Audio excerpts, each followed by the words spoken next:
Story yangu Africa way. Hi and welcome to Today in Africa publications. Mental health is an essential part of our overall well-being, yet so many people struggle in silence due to stigma and lack of awareness. I'm glad because today I'm joined by a psychiatrist who will help us understand mental health, the different signs to look out for, and how individuals and family can seek support. Thank you so much, Dr. for joining us. Thank you so much. To start with, you can say your name and what you do. I'm Flora Martin. I'm a psychiatric nurse, and I'm so glad to be here today as we learn more about mental health. That is what I do. I'm so much passionate about mental health, and what we do is to create awareness, make diagnosis for people who are ailing or who are suffering from mental health conditions. We give them treatment, and we help them to continue with life, improving life, because we usually say that mental health is preventable, it is manageable, and you can still continue with normal life even if you have a condition. Mental health is so much important because we usually say that there is no health without mental health. Mm-hmm. You can be healthy physically, Mm-hmm. but mentally, if you're not doing well, Mm-hmm. then it will impair the functioning of even the other things that you can do so well. Mm-hmm. Because this is the aging. Yes. Yeah, mentally, it is the aging. It's like you're having a car with a problem with the aging, but now you're saying, I can still drive because I have new tires. It is impossible. Yeah. So it is not impossible to function well, to be productive if you're suffering from mental health, because it will impair your interactions, maybe at home and even at workplace. It will impair your functioning, how you carry out your daily activities. Everything will be affected. That's why we say that mental health is very much important. Yeah. We have the common disorders of mental health. Though people may fail to understand the group because they just take mental illness as a whole. And mostly we find many clients coming and saying, I'm having depression. But depression is not the only condition that we have. We have other common conditions like anxiety disorder, we have bipolar disorder, we have schizophrenia, we have substance use disorder. Because lately, there are so many people who have who are taking drugs and also alcohol and all that. We put it in a group that we call substance use disorder. So does it really mean if someone is using a substance, they may be struggling mentally? In fact, most of the people, and that's why we usually say that don't just judge people because they are taking alcohol or they are in drugs. There is that tendency of maybe bringing people, why are you doing all this? There is usually a story behind it. And many people have learned as a negative, we call it a negative coping mechanism. But you find because you have so much stress, you have so much pain, you are looking for something that can numb this pain so that you can continue with life. Because when you take the substance, you feel a bit of relief without knowing that this is not something that is helping to solve the problem.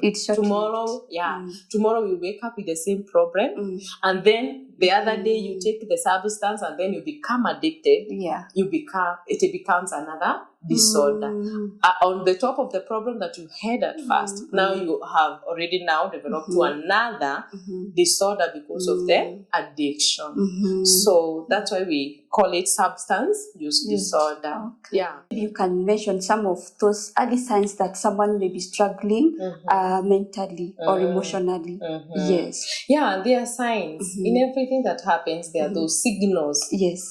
Just as you have said, that people sometimes tend to ignore, not knowing that this is something that is alerting you that you need to act. And there are some obvious things. Sometimes we ask and people are like, is it a big deal? I know. For example, having loss of sleep. I hope I'm not mentally struggling. Some people will just lose sleep and think, this is not a big deal. I didn't sleep. And they can take, if the first day you lose sleep, you will still wake up and go to work and do your normal duties. You can even take some times without sleep. But there is a time that will come that now it is to it will be so overwhelming because the mind is tired. Because the only way that we can rest our mind, it is through that sleep. We need to rest. Just as you need to cool the engine, yes, the car engine, you need to cool your mind with that sleep. Yes. So lots of sleep, and there's some people who experiences too much sleep. Oh. Yeah, so that you might find somebody complaining that this person doesn't like working, they are sleeping 2 to 3 days. Kila siku anashinda kulala, hataki kufanya kazi. Yes. But to us who have some knowledge with mental health, we know that is a problem because that is a sign. That person is already tired. That's why they feel like they still need to sleep, and it is not quality sleep because they still wake up tired. The body has no energy, because that is another feeling. You wake up in the morning, you are tired. You are experiencing fatigue because the mind is tired. It needs rest. Yeah. Okay. The others will experience things like loss of appetite. Yeah, sure. And the others will have increased appetite. Because, when you are stressed, you may feel like, I need to eat, because there is that emptiness that you feel in your stomach. And when you eat something, you feel like you are better. And in the long run, you find that you have taken too much. And you can even increase in weight, and people think that you are doing so well. You're healthy. Yeah. So those are some of the signs. Also the mood swings. Sometimes you are feeling angry, sometimes. And the mood is not stable. So those are just some of the common signs that you see and experience. This is not okay. And you can also look at a person and know this person is not okay. Especially for you. Yeah. And even for the other people, they can see there is a change of behavior.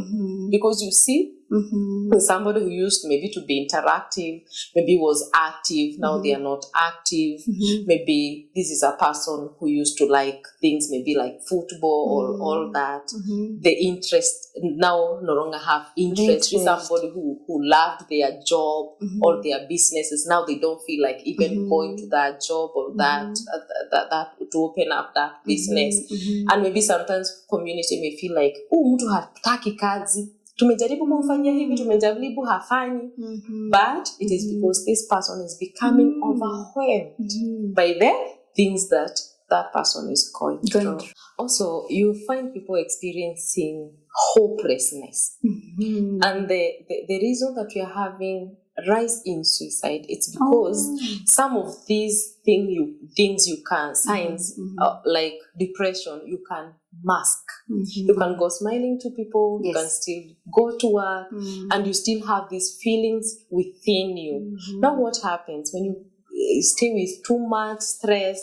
You find now it reaches a time, because you're becoming overwhelmed. You start getting thoughts of hopelessness and worthlessness.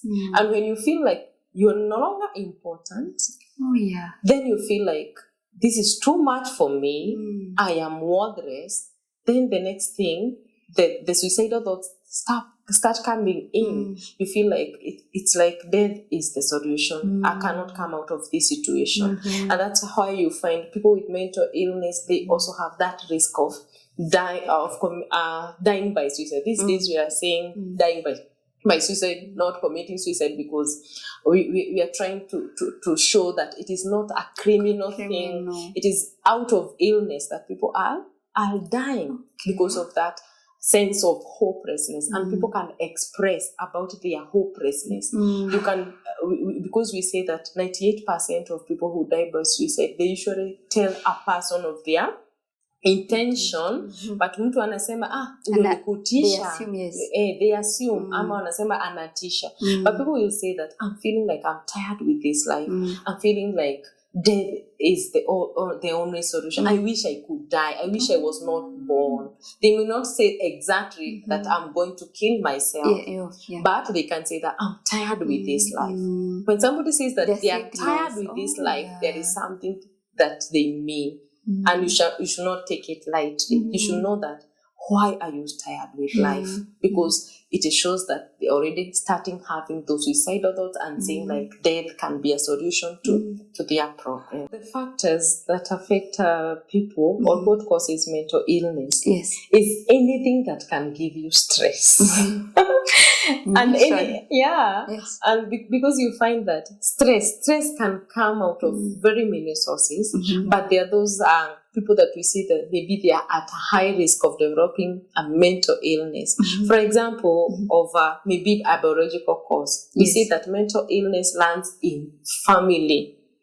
And when it lands in family, it doesn't mean that it is automatic. If in your family there is depression, you'll get depression or any other condition that your family is suffering from. But it shows that you are at risk of developing. So that when you get stressed and you feel overwhelmed, because I'm at risk, I need to go and seek help mapema before it develops to something else. So genetically, there is that risk of developing if there is in the family.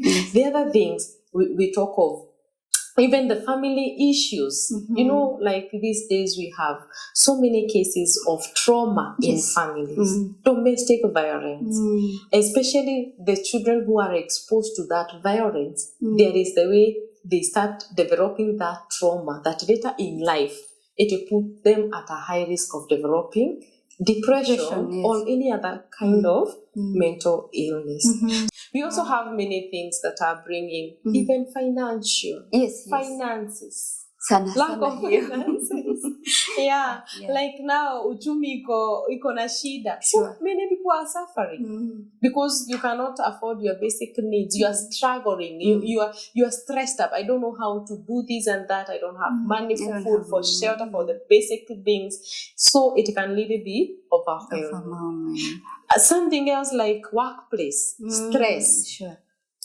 Where are you working? Are you working in a healthy environment or it is so toxic where you have a lot of pressure? It can really cause mental illness. So there are so many things, anything that give you stress, be it in the family, be it in the workplace, be it the environment that you are living in when there is insecurity, and all that can lead us to developing mental illness.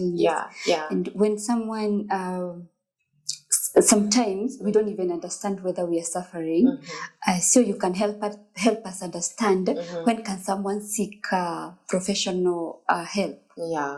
In fact, anything that is stressing you, and you feel overwhelmed, you should go for professional help.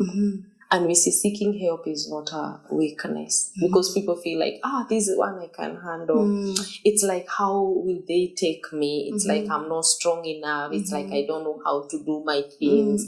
There is that aspect. But we say, when you are feeling overwhelmed, and you should not compare yourself with other people, because even loss, be it a loss of property, be it loss of pregnancy. I have seen people even who have lost pregnancy, even 2 months, and people may feel like, huyu hata hakuwa amefika kuwa mtoto, hakuwa ameform vizuri. But to that individual, it is weighty. It is something to them, and they are getting overwhelmed because of that. There's somebody who loses a job, and they can get so much stress that they are not able to move with life. So it can be a loss of a person. It can, whatever it is, and it is you are feeling overwhelmed, seek for professional help. And are there available treatment for this? Yes, they are. They are. In fact, people are draining mental health when there is so much available treatment. Because not everything that really, it depends with your state. If it is mild, and that's why we tell people, when you realize these symptoms, don't wait until everybody can notice that you're not doing well. You can still present yourself. You can get what we call psychotherapy. That is the counseling that is being done, and it can help you accept the situation and how to navigate through your problems. It is becoming moderate and severe, then at some point it may also require some medications, and those medications are available and are affordable.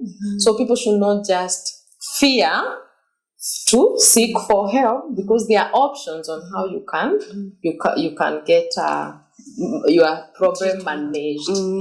And when family and friends realize that one of them is, struggling emotionally, how can they help them? Yes. In fact, we usually say that in management of mental health disorder, yes, support is very important. And through experience, I have seen those people who have good support, they recover very fast and very well. But the people who are neglected, they deteriorate and sometimes they give up because there is nobody to hold their hand. The people who should come first, like family and friends. So the family and friends, we say, this person just need that support. They need to feel that there is somebody who cares. And what you need to do is to be close to that person. Mujulie hali, unaendelea aje, how you doing, without judging. In fact, it needs reasoning. Listen to that person. We usually say ask, listen, and link. Yes. So you ask, how are you doing? You ask, you show that you care, you show that concern. Then you listen. Listen to the story without judging, without like, kwa nini wewe unafanya hivyo? Sasa si ni wewe ulijiingiza kwa hiyo shida, kwa nini? You see that kind of thing. You're not supposed to do. You're supposed to give them your ears, listen to their story. So when somebody feel that they are understood, they feel better. You understand my position. You understand how I'm feeling. And then from that point, it will be very easy to link that person. The person that you have understood and they have felt they are understood, you're able to link them where they can get that professional help. And it will be so easy because you'll tell them, Tabi, I have understood what you have been going through. And I know there is somebody who can really help you. Yes. Would you like me to connect you? And then, because you have already understood, it is very easy to connect that person. So easy. And if they are given those clinics, it is good to accompany. It is good to offer support. To ask them, are you still taking medication? Are you still doing well? So that you can walk with them in that journey. So that when they are feeling lonely and helpless, they will remember there is somebody who values my life. There is somebody who cares. A research was done that says that self-talk is what matters. What do you tell yourself? And in a day, you can have like 80,000 words, about 80,000 words that you're speaking to yourself. But many of the times that we say, that person said this about me. But what do you tell yourself? That's why we are saying when you study your thoughts, it can really tell you that you're not doing well. And maybe you are tired, maybe you need to seek for help. So for some intervention, you need to take action because you can say that every time I'm feeling angry, I'm feeling bad about this, I'm complaining about this, you can really study your thoughts. Okay, for everyone who is struggling out there, we want to tell you that you are not alone. And mental illness, it's something that can get anyone. We are all candidates because everybody can get stressed, everybody can get overwhelmed. So it is not a sign of weakness. Reach out, you can get help. Reach out and you're able to help you. Your condition, your situation can be manageable. I know sometimes people feel at the edge and you feel there is nothing that can be done. I am done. There is nothing can be done to my condition, but it is manageable. You just need to get a professional who can listen to you and you can be managed and live a normal life like any other person, even with that condition. If you follow up what you're being told, you take medication, if it's something that needs medication, if it's counseling session, go through them, you can still live a quality life and continue with life like any other person because mental conditions are manageable. We have available treatment for you. You only need to reach out. Don't die. Your life is very much valuable. We need you. The community needs you. We are here for you. And maybe you would want to reach out. I said I'm Flora, and my number is 0725 539905. you will reach out and we'll know how we can connect you where you can get help. You're so much welcome. Clearly, mental health is paramount. I hope the message is home. Take care of yourself. Remember to keep it Today in Africa magazine on all our social media platforms. Until next time, my name is Tabitha Nene. Story yangu Africa way, oh, oh, oh. Story yangu Africa way, oh, Africa way.